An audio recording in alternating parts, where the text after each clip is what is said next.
Hello guys, welcome back to BPC Planet. இன்னைக்கு நாம part 3 video of the chapter Light Reflection and Refraction. இந்த வீடியோல நம்ம mirror பார்ட்டை நம்ம கம்ப்ளீட் பண்ண போறோம். நம்ம ரிஃப்ளெக்ஷன்ல மிரர் பார்ட் பார்த்துட்டு இருக்கோம். இதில் நம்ம வந்து மிரர் பார்ட்டோடைய தியரி கான்செப்ட் எல்லாமே கம்ப்ளீட் பண்ண போறோம். அண்ட் நெக்ஸ்ட் வீடியோல மிரர் பார்ட்டோடைய மிரர் ஃபார்முலா, மேக்னிஃபிகேஷன் அதை பார்க்கலாம். அந்த பேஸ் பண்ண கொஸ்டின்ஸும் நம்ம சில கொஸ்டின்ஸ் நம்ம சால்வ் பண்ணலாம், இம்பார்ட்டன்ட் கொஸ்டின். ஸோ நம்ம இங்கே ஃபர்ஸ்ட் பார்க்க போகிறது uses of concave mirror. Concave மிரரோடைய யூசஸ்னா என்னென்ன அப்படின்னு பார்க்கலாம். It is used in torches, search light, vehicles, headlight. So concave mirror என்ன ஃபார்ம் பண்ணும்? கான்கேவ் மிரர் வந்து எப்படி இருக்கும்? இந்த மாதிரி இருக்கும். ஸோ இது என்ன ஃபார்ம் பண்ணும்? பெரிய இமேஜை வந்து சின்ன இமேஜை நமக்கு வந்து கன்வெர்ட் பண்ணி கொடுத்துரும். ஸோ நம்ம என்ன பார்க்க முடியுது? சின்ன இமேஜை வந்து நமக்கு பெரிய இமேஜா கன்வெர்ட் பண்ணி கொடுக்கும் concave mirror. So concave mirror வந்து என்ன பண்ணுது? சின்ன இமேஜை பெரிய இமேஜா நமக்கு வந்து கன்வெர்ட் பண்ணி கொடுக்கணும். சின்ன ஆப்ஜெக்டை பெரிய இமேஜா நமக்கு கன்வெர்ட் பண்ணி கொடுக்கும். ஸோ அப்போ ஒரு டார்ச் லைட்ல வந்து ஒரு சின்ன லைட் வச்சிருப்பாங்க. ஸோ அப்போ அந்த சின்ன லைட் வந்து அந்த கான்கேவ் மிரர் யூஸ் பண்றதால கொஞ்சம் பெரிய லைட்டா நமக்கு தெரியும். So it is used in torch light, search light, vehicles, headlight. Vehicles உடைய ஹெட்லைட்ல வந்து கான்கேவ் மிரர் யூஸ் பண்ணுவாங்க. அடுத்து வேற எங்க யூஸ் பண்ணுவாங்க? Shaving mirror to see large image. இப்போ ஜென்ஸ் வந்து ஷேவ் பண்றதுக்கு அந்த மிரர் யூஸ் பண்ணுவாங்க. அப்பதான் நம்மளால ஈஸியா ஷேவ் பண்ண முடியும். ஏன்னா அப்ப நம்மளுடைய ஃபேஸ் வந்து அந்த மிரர்ல வந்து கொஞ்சம் பெருசா தெரியும். And by dentist to see large image of tooth. இப்போ டென்டிஸ்ட் வந்து அவங்க ஒரு சின்னதா லைக் திஸ் இந்த மாதிரி ஒரு மிரர் வச்சிருப்பாங்க. ஸ்பூன் ஷேப்ல ஒரு மிரர் வச்சிருப்பாங்க. ஸோ இந்த கான்கேவ் மிரர். ஸோ இதை வச்சு நமக்கு டென்டிஸ்ட் உள்ளுக்குள்ள இருக்கிற டூத்தோடைய எல்லா கேவிட்டிஸ் எல்லாமே செக் பண்ணுவாங்க. ஸோ என்ன மிரர் யூஸ் பண்ணுவாங்க? கான்கேவ் மிரர் யூஸ் பண்ணுவாங்க. ஸோ அப்போ ஒரு டூத் வந்து சின்னதா இருக்கிறது அதுல கொஞ்சம் பெருசா தெரியும். அவங்களால எல்லா பார்ட்ஸுமே விசிபிளா பார்க்க முடியும். அடுத்து solar furnaces to concentrate sunlight to produce large amount of heat. Solar cooker use பண்ணுவாங்க. பீச் சைட்ல தான் இதை யூஸ் பண்ணுவாங்க. ஸோ எதுக்கு யூஸ் பண்ணுவாங்கன்னா அதிகமான ஹீட் வந்து ப்ரொடியூஸ் பண்றதுக்காக யூஸ் பண்ணுவாங்க. இது எல்லாமே யூசஸ் ஆஃப் கான்கேவ் மிரர். அடுத்து convex mirror, rear view mirror அப்படின்னு சொல்லுவாங்க. இது வெஹிக்கிள்ஸ், நம்ம கார் கொண்டு போறோமா, காருக்கு ரெண்டு சைட்லயுமே விங் மிரர் அப்படின்னு ஒன்று சொல்லுவாங்க. அந்த விங் மிரர் இருக்கும். பைக்லயுமே ரெண்டு சைட் விங் மிரர் அப்படின்னு இருக்கும். ஸோ அதுக்கெல்லாம் யூஸ் பண்ணுவாங்க. எதுக்காக இந்த கான்வெக்ஸ் மிரர் யூஸ் பண்றாங்க? ஒரு பெரிய ஒரு சினாரியோவை ரொம்ப சின்னதா ஒரு இவ்வளோ ரொம்ப ஒரு பெரிய ஒரு பேக்ரவுண்டை ஒரு சின்னதா ஒரு மிரர்ல வந்து கான்வெக்ஸ் மிரரால காட்ட முடியும். ஸோ அதனாலதான் இந்த ரியர் வியூ மிரர்ல யூஸ் பண்றாங்க, விங் மிரரை யூஸ் பண்றாங்க. இன் vehicles, enabling the driver to see traffic behind him or her to facilitate safe driving.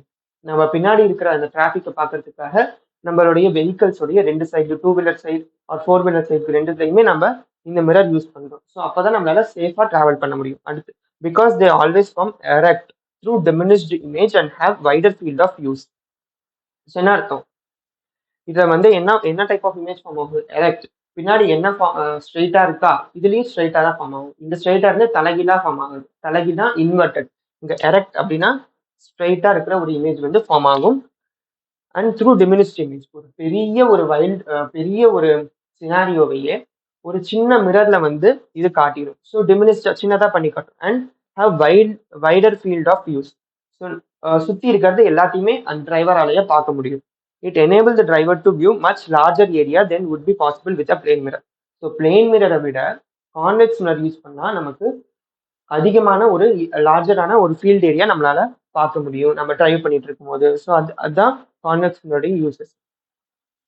அடுத்து சைன் கன்வென்ஷன். இது ரொம்ப இம்பார்ட்டன்ட் டாபிக். சைன் கன்வென்ஷன் இது மேக்சிமம் டைரக்டாவே கேட்பாங்க 3 மார்க்ல. சப் கொஸ்டின்ஸ்ல வரும். எப்படி?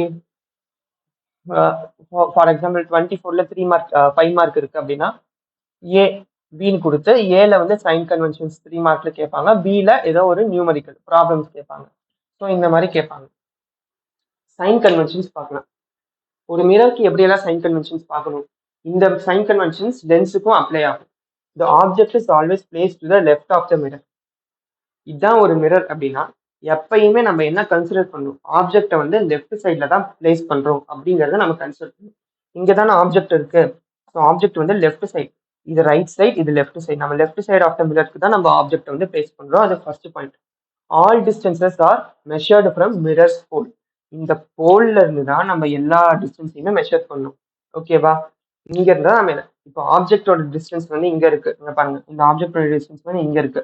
ஸோ நம்ம எங்க இருந்து மெஷர் பண்றோம்? இங்க இருந்து தான் நம்ம மெஷர் பண்றோம். மிரர்ல இருந்து மெஷர் பண்றோம். ஸோ போல்ல இருந்து மெஷர் பண்ணணும். யூங்கிறது ஆப்ஜெக்டோடைய டிஸ்டன்ஸ். அதே மாதிரி பி இங்க இருந்து இவ்வளவு தூரம் இருக்கு. பிங்கிறது இமேஜ் டிஸ்டன்ஸ். ஸோ நம்ம அதையும் எங்க இருந்து மெஷர் பண்ணணும்? போல்ல இருந்து தான் மெஷர் பண்ணணும். ஓகேவா? Distance measured in the direction of incident ray or positive x-axis or positive, while distance measured in opposite direction of incident ray or negative x-axis or negative. உங்களுக்கு கிராஃப் தெரியும். கிராஃப்ல வந்து இருக்கும், இது ஆரிஜின், இது எக்ஸ் ஆக்சிஸ், ஒய் ஆக்சிஸ். இது வந்து positive X axis, இது negative X axis. இது பாசிட்டிவ் ஒய் ஆக்சிஸ், இது நெகட்டிவ் ஒய் ஆக்சிஸ்.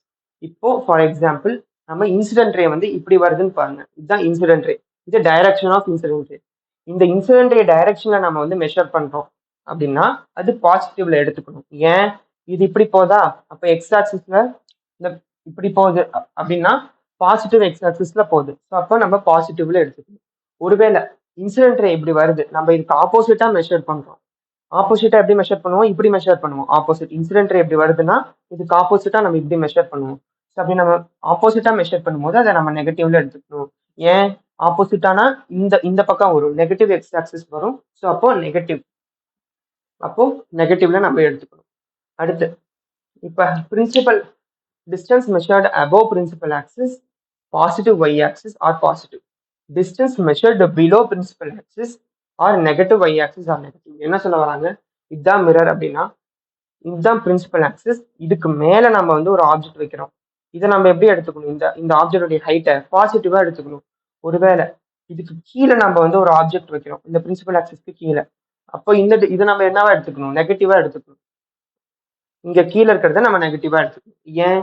மேல பாசிட்டிவ்னா ஸோ ஆரோ இப்படி போகும். ஸோ அப்போ பாசிட்டிவ் ஒய் ஆக்சிஸ் போறதால நம்ம பாசிட்டிவ் அப்படின்னு எடுத்துக்கிறோம்.